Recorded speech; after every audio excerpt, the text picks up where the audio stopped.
Punjabi radio USA सुन रहे सारे श्रोतियों ਨੂੰ ਪਿਆਰ ਭਰੀ ਸਤਿ ਸ਼੍ਰੀ ਅਕਾਲ। ਅਪਡੇਟ ਕੈਲੀਫੋਰਨੀਆ 'ਚ ਸਵਾਗਤ ਹੈ। ਮੈਂ ਰਾਜਕਨਵੀਰ ਸਿੰਘ ਜੁੜ ਚੁੱਕੇ ਨੇ ਹਰਜੋਤ ਸਿੰਘ ਜੀ ਆਇਆਂ ਨੂੰ ਸਵਾਗਤ ਹੈ। ਸਤਿ ਸ਼੍ਰੀ ਅਕਾਲ।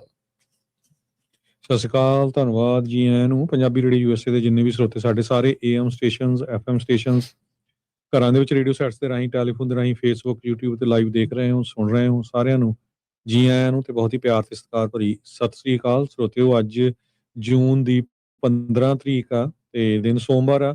ਤੁਹਾਡੇ ਲਈ ਸ਼ਾਮ ਦਾ ਅਪਡੇਟ ਕੈਲੀਫੋਰਨੀਆ ਪ੍ਰੋਗਰਾਮ ਲੈ ਕੇ ਹਾਜ਼ਰ ਹੋਏ ਹਾਂ। ਸਾਡੇ ਅੱਜ ਦੇ ਇਸ ਪ੍ਰੋਗਰਾਮ ਨੂੰ ਸਪਾਂਸਰ ਕਰਦੇ ਨੇ ਖਾਲਸਾ ਇੰਸ਼ੋਰੈਂਸ ਏਜੰਸੀ, ਜਿਨ੍ਹਾਂ ਦੇ ਕੋਲੋਂ ਹਰ ਇੱਕ ਤਰੀਕੇ ਦੀ ਇੰਸ਼ੋਰੈਂਸ ਕਰਵਾ ਸਕਦੇ ਹੋ। ਇੰਸ਼ੋਰੈਂਸ ਬਾਰੇ ਪਤਾ ਕਰਨ ਲਈ ਕਾਲ 408-272-2500। ਟਿਰਕੇਨਾ immigration law firm USA immigration ਦਾ ਹੋਵੇ ਕਿਸੇ ਵੀ ਤਰੀਕੇ ਦਾ ਕੰਮ, ਕਾਲ ਅਟਰਨੀ ਜੇ ਟਿਰਕੇਨਾ 415-909-0503। Gurbachan Singh Nagra Sacramento, Kulwant Singh Jaspal Kaur Johal, Satnam Singh Tatla Yuba City, Gurdev Singh Sohal, Baljinder Singh Rachhpal Kaur Johal Antelope, Jaswinder Nagra Roseville, Avtar Singh Manzil Clovis, Joga Singh Pawar Orangevale, Sarabjit Singh Dhoot Yuba City, Gurnek Singh Bagri Fresno, Paramjit Singh ਦਾਖਾ ਬਰਕਲੇ। ਇਹਨਾਂ ਸਾਰਿਆਂ ਦਾ ਧੰਨਵਾਦ। ਜੇ ਤੁਸੀਂ ਵੀ ਇਸ ਪ੍ਰੋਗਰਾਮ ਨੂੰ ਸਪਾਂਸਰ ਕਰਨਾ ਚਾਹੁੰਦੇ ਹੋ ਸੰਪਰਕ ਕਰ ਸਕਦੇ ਹੋ 408-722-7698।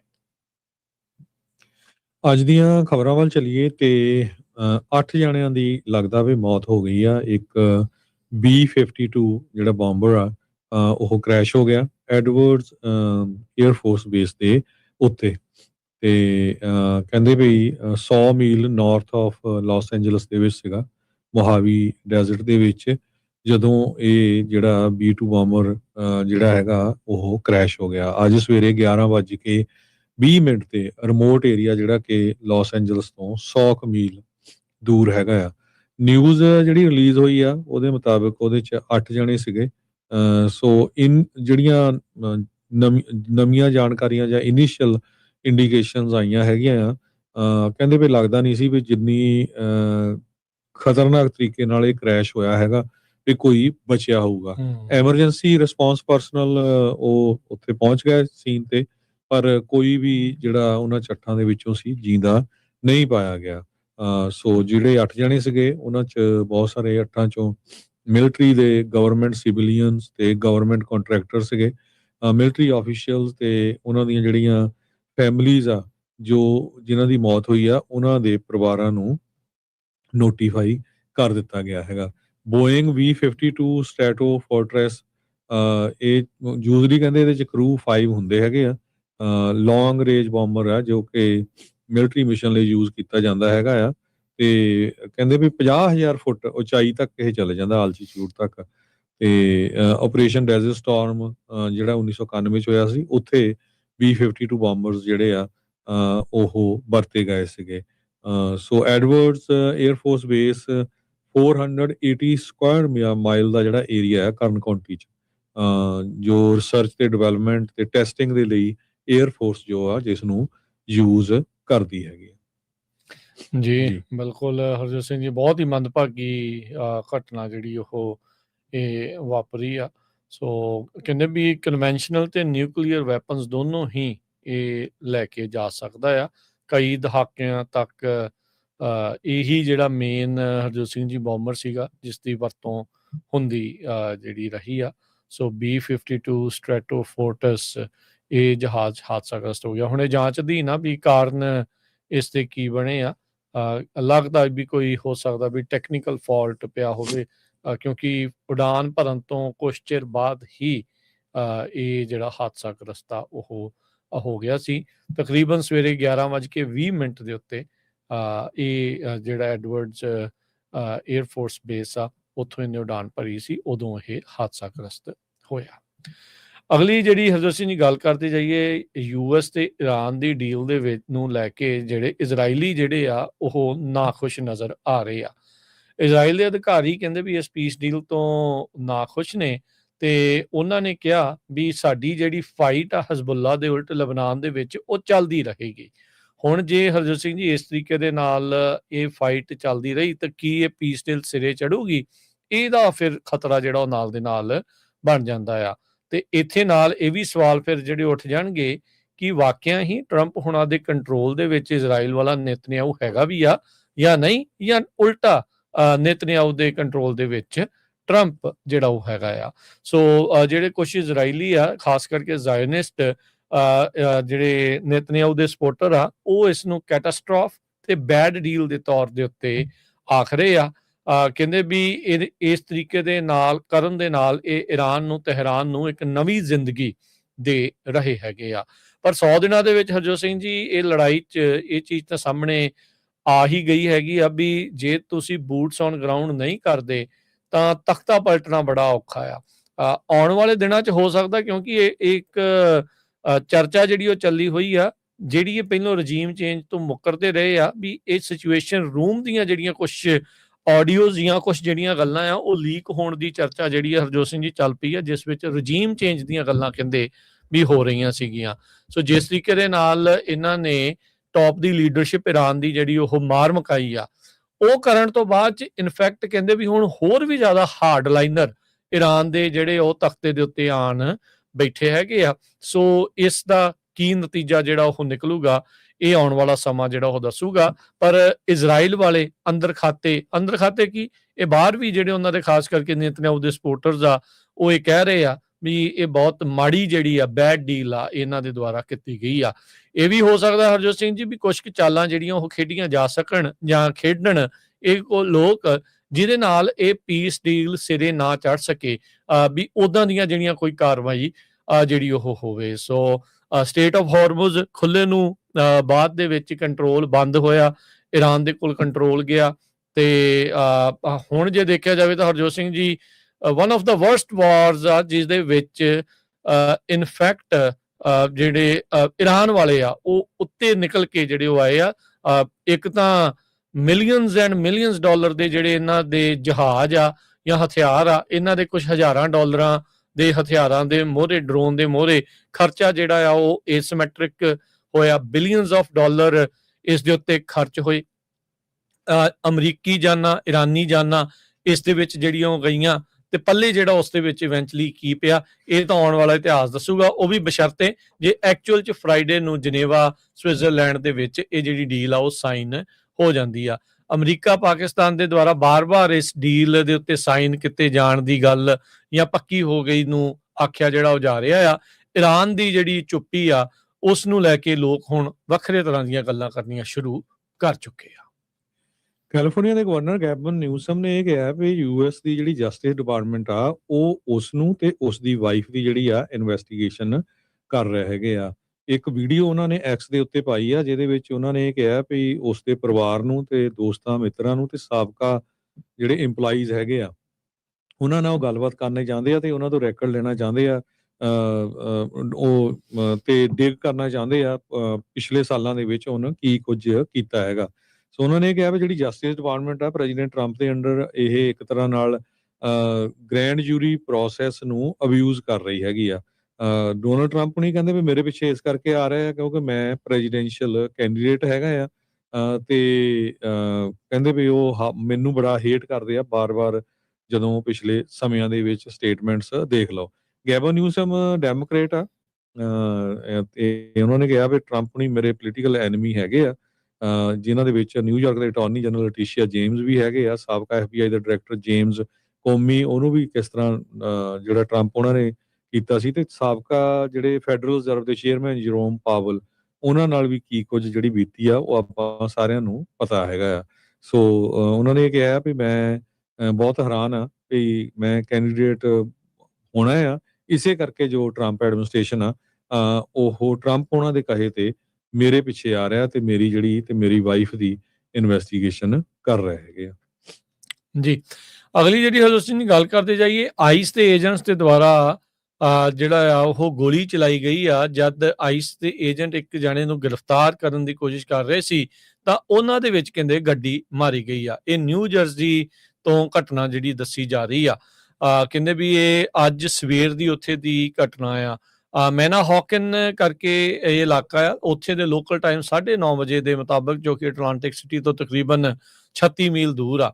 ਏਜੰਟ ਨੇ ਕਹਿੰਦੇ ਵੀ ਇੱਕ ਟਾਰਗੇਟਡ ਵਹੀਕਲ ਜਿਹੜਾ ਕਿ ਪੈਰੂ ਤੋਂ ਇੱਕ ਬੰਦਾ ਸੀਗਾ ਜੋ ਮੁਲਕ 'ਚ ਇਲੀਗਲੀ ਸੀ, ਉਸ ਦੀ ਭਾਲ ਦੇ ਵਿੱਚ ਸੀਗੇ ਤੇ ਜਿਹੜੇ ਆਈਸ ਦੇ ਸਪੋਕਸਪਰਸਨ ਨੇ ਕਿਹਾ ਵੀ ਜਿਹੜਾ ਡਰਾਈਵਰ ਆ ਉਸਨੇ ਆਪਣੀ ਗੱਡੀ ਨੂੰ ਹਥਿਆਰ ਦੇ ਤੌਰ ਦੇ ਉੱਤੇ ਬਣਾਇਆ ਤੇ ਅਫਸਰ ਦੇ ਉੱਤੇ ਗੱਡੀ ਜਿਹੜੀ ਉਹ ਚਾੜਨ ਦੀ ਜਿਹੜੀ ਉਹ ਕੋਸ਼ਿਸ਼ ਕੀਤੀ, ਜਿਸ ਤੋਂ ਬਾਅਦ ਦੇ ਵਿੱਚ ਆਈਸ ਦੇ ਅਫਸਰ ਨੇ ਗੋਲੀ ਜਿਹੜੀ ਉਹ ਚਲਾਈ ਆ। ਸੋ ਡਰਾਈਵਰ ਕਹਿੰਦਾ ਵੀ ਉੱਥੋਂ ਨੱਸ ਗਿਆ, ਭੱਜ ਗਿਆ, ਇਹ ਨਹੀਂ ਪਤਾ ਵੀ ਇਹ ਜਿਹੜੀ ਗੋਲੀ ਆ ਕਿਸੇ ਦੇ ਲੱਗੀ ਆ ਜਾਂ ਨਹੀਂ। ਸੋ ਕਹਿੰਦੇ ਵੀ ਸਾਰੇ ਜਾਣੇ ਉੱਥੇ ਡਰੇ ਹੋਏ ਸੀ। ਇੱਕ ਬੀਬੀ ਉੱਥੇ ਲੀਜ਼ਾ ਬ੍ਰੈਡਲੀ, ਉਹਨੇ ਜਿਹੜਾ ਦੱਸਿਆ ਵੀ ਕਹਿੰਦੇ ਵੀ ਮੇਰੇ ਬੱਚੇ ਤਕਰੀਬਨ ਇਸ ਘਟਨਾ ਵਾਲੀ ਥਾਂ ਤੋਂ 1 ਮੀਲ ਦੂਰ ਜਿਹੜੀ ਉਹ ਪੜ੍ਹਦੇ ਹੈਗੇ ਆ। ਸੋ ਬਾਅਦ ਦੇ ਵਿੱਚ ਜਿਹੜੀਆਂ ਇਮੇਜਿਸ ਸੀਨ ਤੋਂ ਜਿਹੜੀਆਂ ਆਈਆਂ, ਜਿੱਥੇ ਆਈਸ ਦਾ ਏਜੰਟ ਗਰਾਊਂਡ ਦੇ ਉੱਤੇ ਸੀ, ਉਸ ਦੇ ਉੱਤੇ ਗੱਡੀ ਜਿਹੜੀ ਉਹ ਵੱਜਣ ਤੋਂ ਬਾਅਦ ਉਹਦੇ ਉੱਤੇ ਚਾੜਨ ਦੀ ਜਿਹੜੀ ਕੋਸ਼ਿਸ਼ ਕੀਤੀ ਸੀ। FBI ਵੀ ਕਹਿੰਦੇ ਵੀ ਉੱਥੇ ਬਾਅਦ ਚ ਮੌਕੇ ਤੇ ਪਹੁੰਚੀ ਤੇ ਉਹਨਾਂ ਨੇ ਵੀ ਮੌਕੇ ਵਾਰਦਾਤ ਦੀ ਜਿਹੜੀ ਇਨਵੈਸਟੀਗੇਸ਼ਨ ਆ ਉੱਥੇ ਸ਼ੁਰੂ ਕਰ ਦਿੱਤੀ ਜਿਹੜੀ ਉਹ ਹੈਗੀ ਆ। ਸੋ ਇਦਾਂ ਲੱਗ ਰਿਹਾ ਵੀ ਤਕਰੀਬਨ ਸ਼ਾਇਦ 3 ਗੋਲੀਆਂ ਜਿਹੜੀਆਂ ਉੱਥੇ ਚੱਲੀਆਂ ਹੋ ਸਕਦੀਆਂ ਆ। ਸੋ ਇਹ ਘਟਨਾ ਜਿਹੜੀ ਆਈਸ ਏਜੰਟ ਦੇ ਨਾਲ ਜਦੋਂ ਉਸਨੇ ਇੱਕ ਬੰਦੇ ਨੂੰ ਗ੍ਰਿਫਤਾਰ ਕਰਨ ਦੀ ਕੋਸ਼ਿਸ਼ ਕੀਤੀ ਤੇ ਬੰਦੇ ਨੇ ਅਫਸਰ ਦੇ ਉੱਤੇ ਜਿਹੜੀ ਉਹ ਗੋਲੀ ਗੱਡੀ ਚਾੜਨ ਦੀ ਕੋਸ਼ਿਸ਼ ਕੀਤੀ, ਜਿਸ ਤੋਂ ਬਾਅਦ ਚ ਇਸਨੇ ਆਈਸ ਦੇ ਅਫਸਰ ਨੇ ਜਿਹੜੀ ਉਹ ਗੋਲੀ ਚਲਾਈ। ਫ੍ਰਿਜ਼ਨੋ ਵੀ ਇਹ ਰਿਪੋਰਟ ਕਰ ਰਿਹਾ ਕਿ ਫ੍ਰਿਜ਼ਨੋ ਦੇ ਜਿਹੜੇ ਹਾਈਵੇਜ਼ ਆ ਕਿ ਕੀ ਉਹਨਾਂ ਦੇ ਉੱਤੇ ਟੋਲ ਲਾ ਦੇਣਾ ਚਾਹੀਦਾ, ਜਾਂ ਕਾਰਪੂਲ ਵਾਲੀ ਲੇਨ ਐਡ ਕਰ ਦੇਣੀ ਚਾਹੀਦੀ ਆ, ਜਾਂ ਸਿਰਫ ਟਰੱਕਾਂ ਲਈ ਓਨਲੀ ਲੇਨ ਜਿਹੜੀ ਆ ਉਹ ਬਣਾਉਣੀ ਚਾਹੀਦੀ ਹੈਗੀ ਆ। ਕਹਿੰਦੇ ਵੀ ਟ੍ਰੈਫਿਕ ਬਹੁਤ ਜ਼ਿਆਦਾ ਹੋ ਗਿਆ ਆ ਫ੍ਰਿਜ਼ਨੋ ਦੇ ਹਾਈਵੇਜ਼ ਦੇ ਉੱਤੇ, ਤੇ ਜੋ ਸਟੇਟ ਹਾਈਵੇਜ਼ ਆ ਤੇ ਬਹੁਤ ਵੱਡੀ ਪ੍ਰੋਬਲਮ ਆ। ਜਿਹੜੇ ਰੈਗੂਲਰ ਲੋਕ ਕੰਮ ਤੇ ਜਾਂਦੇ ਆ ਉਹਨਾਂ ਨੂੰ ਬਹੁਤ ਵੱਡੀ ਪ੍ਰੋਬਲਮ ਆ ਰਹੀ ਆ। ਨਵੀਂ ਸਟੱਡੀ ਹੋਈ ਆ ਜੋ ਕਿ ਫ੍ਰਿਜ਼ਨੋ ਕਾਉਂਸਲ ਆਫ ਗਵਰਨਮੈਂਟਸ ਨੂੰ ਪੇਸ਼ ਕੀਤੀ ਗਈ ਆ ਟਰਾਂਸਪੋਰਟੇਸ਼ਨ ਪਲਾਨਿੰਗ ਏਜੰਸੀ ਵੱਲੋਂ, ਤੇ ਉਹਨਾਂ ਨੇ ਇਹ ਕਿਹਾ ਵੀ ਜੋ ਟ੍ਰੈਫਿਕ ਆ ਉਹ ਖਾਸ ਕਰਕੇ ਹਾਈਵੇ 41, 180 ਤੇ 168 ਤੇ 99 ਇਹਨਾਂ ਦੇ ਉੱਤੇ ਬਹੁਤ ਜ਼ਿਆਦਾ ਹੁੰਦਾ ਹੈਗਾ ਆ। ਸੋ ਇੰਨੀ ਜਲਦੀ ਤਾਂ ਨਹੀਂ ਹੋਊਗਾ, ਪਰ ਇਹ ਜ਼ਰੂਰ ਸਟੱਡੀ 'ਚ ਕਿਹਾ ਗਿਆ ਆ ਵੀ ਆਹ 3 ਚੀਜ਼ਾਂ ਤੁਸੀਂ ਕਰ ਸਕਦੇ ਹੈਗੇ ਆ। ਟੋਲ ਲਾ ਸਕਦੇ ਆ, ਕਾਰਪੂਲ ਵਾਲੀ ਲੇਨ ਐਡ ਕਰ ਸਕਦੇ ਆ, ਜਾਂ ਟਰੱਕਸ ਓਨਲੀ ਲੇਨ ਐਡ ਕਰ ਸਕਦੇ ਆ। ਜੀ, ਓਕਲੈਂਡ ਦੇ ਵਿੱਚ, ਵੈਸਟ ਓਕਲੈਂਡ ਦੇ ਵਿੱਚ ਕੋਸ਼ਿਸ਼ ਕੀਤੀ ਜਾ ਰਹੀ ਆ ਵੀ ਇੱਕ ਕੋਲੇ ਦਾ ਜਿਹੜਾ ਟਰਮੀਨਲ ਆ ਉਹ ਉੱਥੇ ਸ਼ੁਰੂ ਕੀਤਾ ਜਾ ਸਕੇ, ਪਰ ਓਕਲੈਂਡ ਦੇ ਜਿਹੜੇ ਨਿਵਾਸੀ ਆ ਉਹ ਇਸ ਚੀਜ਼ ਦੇ ਪੂਰੀ ਤਰ੍ਹਾਂ ਉਲਟ ਸਾਹਮਣੇ ਆ ਰਹੇ ਹੈਗੇ ਆ। ਉਹ ਕਹਿੰਦੇ ਵੀ ਅਸੀਂ, ਸਾਡੇ ਸ਼ਹਿਰ ਦੇ ਵਿੱਚ ਆਲਰੇਡੀ ਬਹੁਤ ਜ਼ਿਆਦਾ ਟੌਕਸਿਕ ਵੇਸਟ ਤੇ ਹਾਈ ਪੋਲਿਊਸ਼ਨ ਰੇਟ ਹੈਗਾ ਆ, ਤੇ ਜਿਹੜੀ ਕੋਲ ਐਕਸਪੋਰਟ ਫੈਸਿਲਿਟੀ ਜਿਹੜੀ ਓਕਲੈਂਡ 'ਚ ਬਣਾਉਣਾ ਚਾਹ ਰਿਹਾ ਆ ਪ੍ਰਸ਼ਾਸਨ, ਕਹਿੰਦੇ ਵੀ ਇਹਦੇ ਨਾਲ ਹੋਰ ਵੀ ਜ਼ਿਆਦਾ ਮਾੜੇ ਹਾਲਾਤ ਜਿਹੜੇ ਉਹ ਹੋਣਗੇ। ਸੋ ਵੈਸਟ ਓਕਲੈਂਡ ਦੀ ਜਿਹੜੀ ਕੈਲੀਫੋਰਨੀਆ ਦੀ ਨੇਬਰਹੁੱਡ ਆ ਉਹ ਇਸ ਚੀਜ਼ ਦੇ ਉਲਟ ਸਾਹਮਣੇ ਆਈ ਹੈਗੀ ਆ। ਸੋ ਇਹ ਉਹੀ ਹਰਜੋਤ ਸਿੰਘ ਜੀ ਇਲਾਕਾ ਆ ਜਿੱਥੇ ਬਹੁਤ ਜ਼ਿਆਦਾ ਐਕਟਿਵਿਜ਼ਮ ਕਿਸੇ ਟਾਈਮ ਦੇ ਉੱਤੇ ਹੁੰਦਾ ਰਿਹਾ। ਬਲੈਕ ਪੈਂਥਰਸ ਦਾ ਵੀ ਇਸ ਇਲਾਕੇ ਦੇ ਨਾਲ ਸੰਬੰਧ ਰਿਹਾ ਹੈਗਾ ਆ। ਦੇ ਨਾਲ ਇੱਥੇ ਕੋਲ ਐਕਸਪੋਰਟ ਟਰਮੀਨਲ ਜਿਹੜਾ ਪੋਰਟ ਹੈਗਾ, ਬੰਦਰਗਾਹ ਹੈਗੀ ਓਕਲੈਂਡ ਦੀ, ਉੱਥੇ ਬਣਾਉਣ ਦੀ ਸਿਫਾਰਿਸ਼ ਟਰੰਪ ਐਡਮਿਨਿਸਟ੍ਰੇਸ਼ਨ ਦੇ ਦੁਆਰਾ ਕੀਤੀ ਗਈ। ਉਹ ਕੋਸ਼ਿਸ਼ ਕਰ ਰਹੇ, ਪੁਸ਼ ਕਰ ਰਹੇ ਸੀਗੇ ਵੀ ਜਲਦ ਤੋਂ ਜਲਦ ਜਿਹੜੀ ਉਹ ਬਣੇ।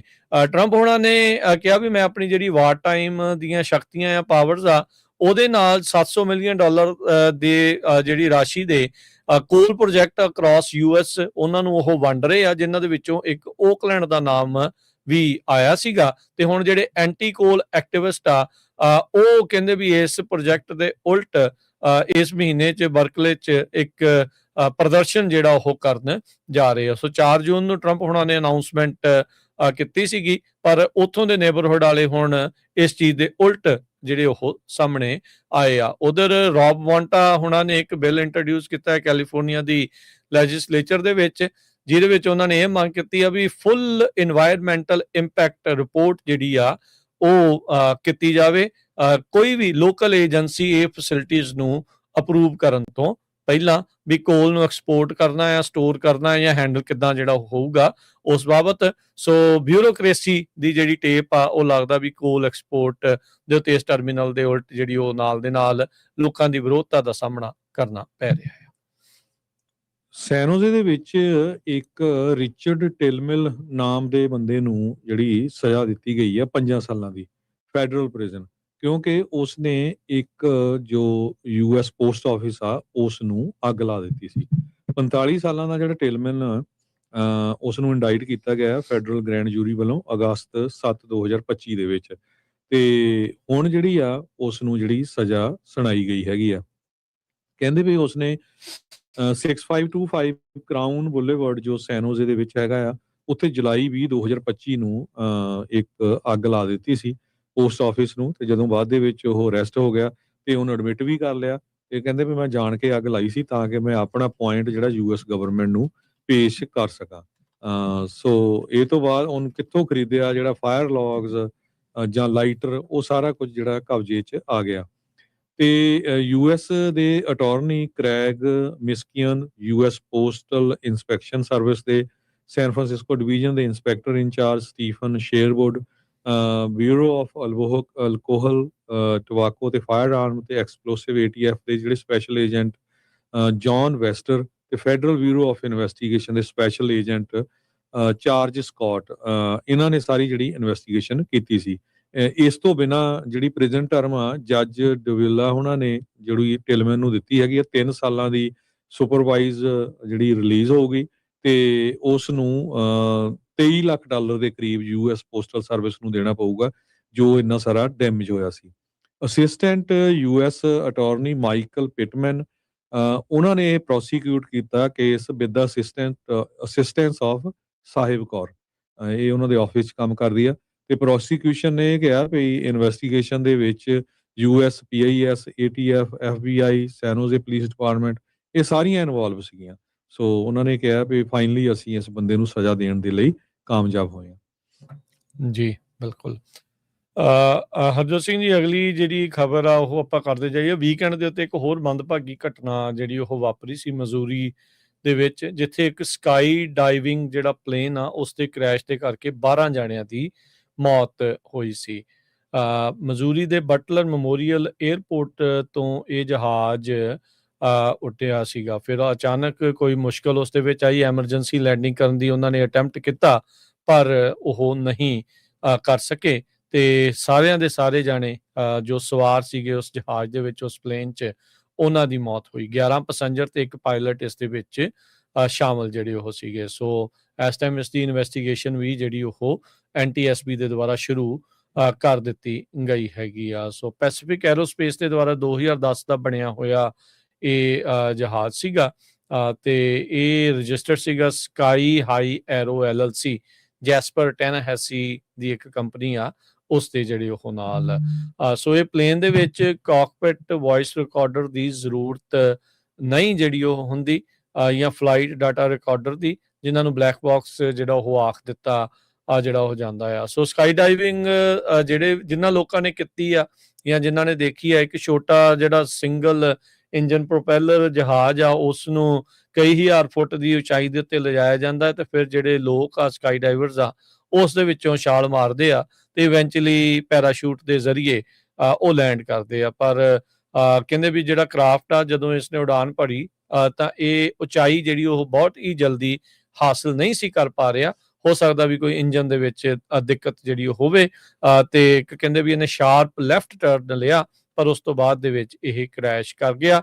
ਹਾਈਵੇ ਦੇ ਉੱਤੇ ਇਸ ਦੇ ਪਾਇਲਟ ਨੇ ਐਮਰਜੈਂਸੀ ਲੈਂਡਿੰਗ ਕਰਨ ਦੀ ਕੋਸ਼ਿਸ਼ ਕੀਤੀ, ਤੇ ਪਰ ਫਿਰ ਵੀ ਜਿਹੜੇ ਉਸ ਦੇ ਵਿੱਚ ਨਾਕਾਮਯਾਬ ਰਿਹਾ, ਤੇ 12 ਦੇ 12 ਜਾਣਿਆਂ ਦੀ ਜਿਹੜੀ ਉਹ ਮੌਤ ਜਿਹੜੀ ਉਹ ਹੋ ਗਈ ਆ।